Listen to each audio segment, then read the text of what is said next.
రంగారెడ్డి జిల్లా శంకర్పల్లి మండలంలో శంకర్పల్లి మరియు ఫతేపూర్, సింగాపూర్, బుల్కాపూర్ గ్రామాలను మున్సిపాలిటీలోకి ప్రజలకు ఎలాంటి ఇంటిమేషన్ ఇవ్వకుండానే, గ్రామ సభలు కూడా ఏర్పాటు చేయకుండానే మరియు గ్రామ పెద్దల నిర్ణయం కూడా తీసుకోకుండానే మున్సిపాలిటీని మార్చేశారని గ్రామ ప్రజలు శంకర్పల్లి మండల కార్యాలయంలోని ఎంఆర్ఓకి వినతి పత్రం అందజేశారు.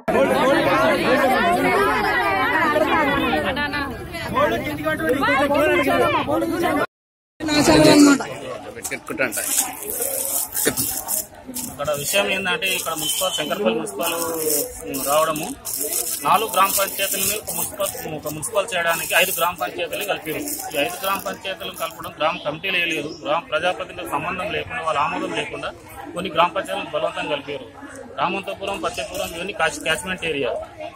బుల్కాపురం వచ్చి 311 జీవో. దీన్ని కూడా ఎంతవరకు సంబంధించి 311 జీవో ఎత్తివేస్తాం మనం. ఎత్తివేసినప్పుడు కలపండి. మరి ఇక్కడ టౌన్ లో ఎలాంటి ట్యాక్సీలు వర్తిస్తాయో గ్రామాలలో కూడా అదే ట్యాక్సీలు వర్తిస్తాయి. వాళ్ళు ఎంతవరకు కట్టగలుగుతారు? ఇక్కడ గ్రామస్తులు ఇక్కడ టౌన్ లో అంటే వాళ్ళు కట్టుకోగలుగుతారేమో స్థితి ఉంటది. తరఫున సింగాపురంలో దాదాపుగా 80% మంది బడుగు బలహీన వర్గాల ప్రజలు జీవిస్తున్నారు. ఇందులో ట్యాక్సులు కట్టలేని పరిస్థితి.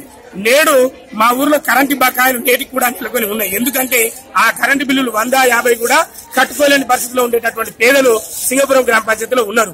ఒక రకంగా సింగాపురంలో ఎన్టీపీసీ నుంచి లైన్ వేసుకెళ్లి ఎన్టీపీసీ నుంచి ఏదైతే లైన్ వేసుకెళ్లిదో, తంబాలు వేసుకెళ్లిదో, పూర్తిగా గ్రామంలో ఉండేటటువంటి భూములన్నీ కూడా నాశనం అయిపోయినాయి, నిర్వీర్యం అయిపోయినాయి. అవి వ్యవసాయానికి ఎటు కూడా పనికి రాకుండా అయిపోయినాయి.